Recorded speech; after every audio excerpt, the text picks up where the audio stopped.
Hello दोस्तों, नमस्कार। स्वागत है आप सभी लोगों का एक्सेल की नई क्लास में। दोस्तों, इस वीडियो के अंदर मैं आपको बताने वाला हूं कि एक्सेल में बिल कैसे बनाते हैं, यानी कि एक्सेल में बिल की एंट्री कैसे करते हैं। इस वीडियो के अंदर स्टेप बाय स्टेप पूरा कंप्लीट जानकारी आपको देने वाला हूं। नमस्कार दोस्तों, मेरा नाम है गुलाब और आप देख रहे हैं गुलाब गुरु कंप्यूटर स्मार्ट क्लास। वीडियो पसंद आएगा तो लाइक शेयर सब्सक्राइब कर दीजिएगा। देखिए दोस्तों, एक्सेल में पहले से ही मैंने यहाँ पर एक बिल बनाया हुआ है। इसी बिल को मैं आपको दोबारा से बना करके दिखाने वाला हूँ कि आप जो है एक्सेल में इस तरीके की बिल की एंट्री कैसे करेंगे, इस तरीके का बिल कैसे बनाएंगे। इसके लिए जो है मैं यहाँ पर एक नई सीट ले लेता हूँ। जिस तरीके से मैं आपको स्टेप बाय स्टेप बता रहा हूँ, सेम उसी तरीके से आपको भी करते चलना है। यहाँ पर देखिए, सबसे पहले आपको जो ये रो दिखाई दे रही है, आप पहले वाले सेल पर क्लिक करेंगे और यहाँ से यहाँ तक ए से लेकर के एफ तक आप सेलेक्ट करेंगे और इसके बाद आपको यहाँ पर मर्ज एंड सेंटर पर क्लिक कर देना है। इसके बाद सेम आपको दूसरी वाली रो को भी इसी तरीके से मर्ज एंड सेंटर करना है और तीसरी वाली रो को भी आपको जो है मर्ज एंड सेंटर करना है। तीनों रो को आपको जो है एफ तक जो है मर्ज एंड सेंटर कर लेना है। इसके बाद जो है पहली वाली सेल में आपको क्लिक करना है। इसके अंदर आपको कंपनी का नाम लिखना है या फिर अगर आप किसी दुकान पे बिल का काम करते हैं तो उस दुकान का नाम लिखना है। इसके बाद आपको नीचे वाली सेल में क्लिक करना है। यहाँ पर आपको जो है इसका कंप्लीट एड्रेस लिखना है। इसके बाद जो है आपको नीचे वाली सेल में क्लिक करना है और यहाँ पर आपको लिखना है बिल इनवॉइस। लिखने के बाद आपको पहली वाली हेडिंग को थोड़ा सा मोटा कर देना है और इसकी हेडिंग को थोड़ा सा बढ़ा देना है। ये कंपनी का नाम है। इसके बाद आपको बिल इनवॉइस पर क्लिक करना है और इसको भी थोड़ा सा बोल्ड कर देना है और थोड़ा सा इसको भी बढ़ा देना है। अब हमारी जो है ऊपर की हेडिंग कंप्लीट हो गई है। अब हमें जो है ऊपर वाली सेल से सेलेक्ट करना है, पूरा नीचे तक आना है, जहां तक भी हम बिल की एंट्री करने वाले हैं वहां तक सेलेक्ट करने के बाद अब आपको जो है यहाँ पर क्लिक करना है और ऑल बॉर्डर पर क्लिक कर देना है। ऐसा करने से कुछ इस तरीके से बॉर्डर बन जाएगा। अब आपको यहाँ पर क्लिक करना है, हेडिंग बनानी है। सबसे पहले हम लिखेंगे सीरियल नंबर, इसके बाद हम लोग लिखेंगे HSN कोड। इसके बाद जो है टैब बटन दबा करके अगले वाले कॉलम में जाएंगे। यहाँ पर हम लिखेंगे नेम ऑफ आइटम। इसके बाद जो है अगले वाले कॉलम में हम लोग लिखेंगे क्वांटिटी। इसके बाद जो है अगले वाले कॉलम में जाएंगे और यहाँ पर हम लोग लिखेंगे रेट। इसके बाद जो है अगले वाले कॉलम में जाएंगे और यहाँ पर लिखेंगे हम लोग अमाउंट। लिखने के बाद थोड़ा सा इसे एडजस्ट करेंगे, जैसे कि HSN कोड को थोड़ा सा ये वाले कॉलम को इतना बढ़ा देंगे। नेम ऑफ आइटम जो है छिप रहा है तो इसको भी थोड़ा सा इतना बढ़ा देंगे ताकि चीजें दिखाई दे। क्वांटिटी को भी आप अपने हिसाब से, मतलब ये जो आपका सेल दिखाई दे रहा है इसको आप एडजस्ट करेंगे। इसके बाद जो है हेडिंग को सिलेक्ट करेंगे, इसको थोड़ा सा बोल्ड कर देंगे और इसको जो है सेंटर में कर देंगे। इसके बाद जो है इसके अंदर हम जो है बैकग्राउंड कलर भर देंगे। तो बैकग्राउंड कलर आप इस पे क्लिक करोगे, यहाँ से आप जो मर्जी चाहो वो कलर रख सकते हो। इस तरीके से हमारा जो मेन हेडिंग है वो कंप्लीट हो जाएगा। अब हम यहाँ पर सीरियल नंबर लिखेंगे, जिसके लिए हम 1 टाइप करेंगे, एंटर बटन को प्रेस करेंगे, फिर 2 टाइप करेंगे। 1 और 2 लिखने के बाद लेफ्ट बटन दबा करके माउस का इसे सेलेक्ट करेंगे। नीचे की साइड में आने यहाँ तक, जहां तक भी हमको चाहिए वहां तक हम ड्रैग कर देंगे। तो हम 10 तक इसे ड्रैग कर देते हैं। इसके बाद जो है यहाँ पर भी हम इस तरीके से सेलेक्ट करके इसको भी ऑल बॉर्डर कर लेंगे, यहाँ पर भी बॉर्डर लग जाएगा। सीरियल नंबर लिखने के बाद इसे सेलेक्ट करेंगे, यहाँ पर जाकर के इसे सेंटर कर देंगे। अब हम यहाँ पर HSN कोड लिखेंगे, जो कि मैंने इस तरीके से नॉर्मली एक कोड लिख दिया है। एंटर बटन को प्रेस करेंगे। सेम जो है हम यहाँ पर उसी तरीके से दूसरा HSN कोड लिखेंगे और इन दोनों को जो है सेलेक्ट करने के बाद इस तरीके से ड्रैग कर देंगे। HSN कोड भी यहाँ पर टाइप हो जाएगा, इसको भी जो है हम सेंटर में कर देंगे। अब नेम ऑफ आइटम में हम लोग उन चीजों का नाम लिखेंगे जिनका हम बिल बना रहे हैं। तो यहाँ पर हम जो है सबसे पहले UPS टाइप करेंगे और इसके बाद मॉनिटर,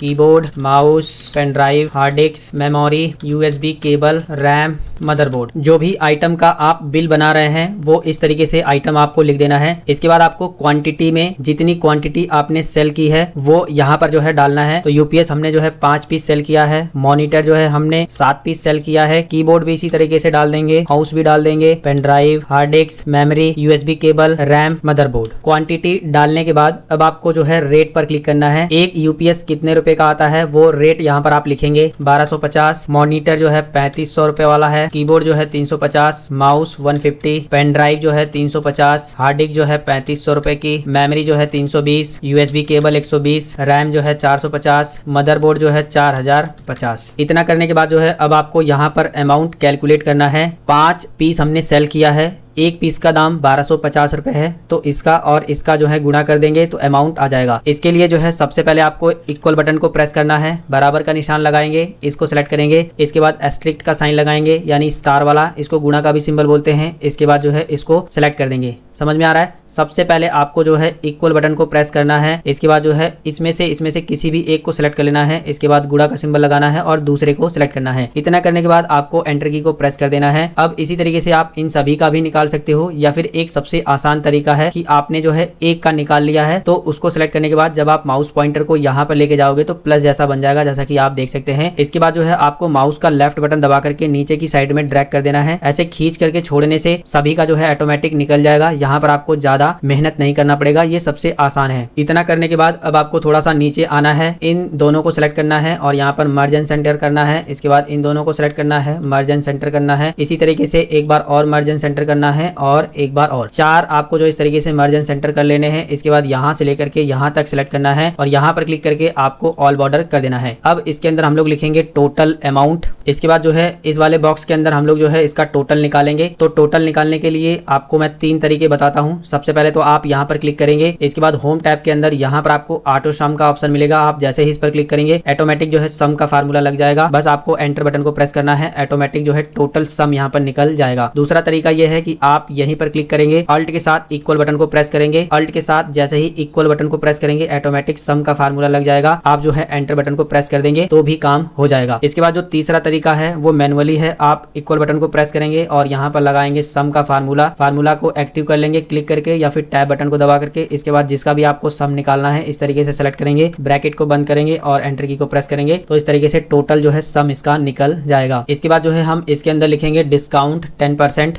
इसके बाद जो है इसके अंदर हम इसका जो है 10% डिस्काउंट निकालेंगे, जिसके लिए जो है हम इक्वल बटन को प्रेस करेंगे, इसको सिलेक्ट करेंगे, गुणा करेंगे 10% का, भाग करेंगे 100 से। समझ में आ रहा है? सबसे पहले आपको लगाना है बराबर का निशान, फिर इसको सेलेक्ट करना है, फिर गुणा करना है 10 का, क्योंकि हम 10% डिस्काउंट निकाल रहे हैं। इसके बाद भाग देना है 100 से। इसके बाद एंटर की को प्रेस करना है तो ये इसका 10% निकल करके आ जाएगा। इसके बाद हम यहाँ पर लिखेंगे ग्रॉस टोटल। इसके बाद यहाँ पर जो है ग्रॉस टोटल निकालेंगे, जिसमें से हमारा टोटल अमाउंट इतना बना है, लेकिन हमने ग्राहक को 10% डिस्काउंट दिया है तो इतना हम जो है माइनस करेंगे इतने में से, तो हमारा ग्रॉस टोटल आ जाएगा। इसके लिए जो है सबसे पहले लगाएंगे बराबर का निशान, इसको सिलेक्ट करेंगे, फिर लगाएंगे माइनस का निशान, फिर जो है इसको सिलेक्ट करेंगे। इसके बाद जो है एंटर की को प्रेस कर देंगे तो ऑटोमेटिक जो है यहाँ पर 10% इसमें से घट जाएगा। इसके बाद जो है इसके अंदर से इतना घटने के बाद जितना ग्रोस टोटल बचेगा वो यहाँ पर दिखाई देगा। अब अगर जो है इस अमाउंट पे जीएसटी वगैरह लग रहा है तो आप यहाँ पर जीएसटी लिखेंगे। जैसे कि इस पर जो है जीएसटी 18% लग रहा है तो हम जीएसटी 18% लिखेंगे और इस अमाउंट पर 18% जीएसटी निकालेंगे, जिसके लिए लगाएंगे सबसे पहले बराबर का निशान, इसको सिलेक्ट करेंगे। इसके बाद जो है लगाएंगे गुणा का निशान, यहाँ पर जो है लिखेंगे 18 और इसके बाद जो है लगाएंगे भाग का निशान और यहाँ पर लिखेंगे 100। समझ में आ रहा है? सबसे पहले लगाना है आपको बराबर का निशान और ये ग्रोस टोटल वाला अमाउंट सिलेक्ट कर लेना है। इसके बाद जो है लगाना है गुणा का निशान और लिखना है 18। 18 क्यों लिख रहे हैं? क्योंकि जीएसटी 18% कट रहा है, इसलिए हम यहाँ पर 18 लिख रहे हैं। भाग देंगे 100 से। भाग 100 से क्यों दे रहे हैं? क्योंकि ये परसेंटेज में है तो इसको जो है परसेंटेज हटाने के लिए यहाँ पर 100 से हम भाग देंगे। इसके बाद जो है एंटर की को प्रेस करेंगे तो यहाँ पर जो है जीएसटी निकल करके आ जाएगा, इतना जो है जीएसटी कट रहा है। अब जो है दोबारा से इन दोनों सेल को सिलेक्ट करेंगे, मर्ज एंड सेंटर करेंगे, फिर जो है इनको सिलेक्ट करने के बाद यहाँ पर बॉर्डर लगा लेंगे। अब इसके अंदर हम लोग लिखेंगे टोटल पेड।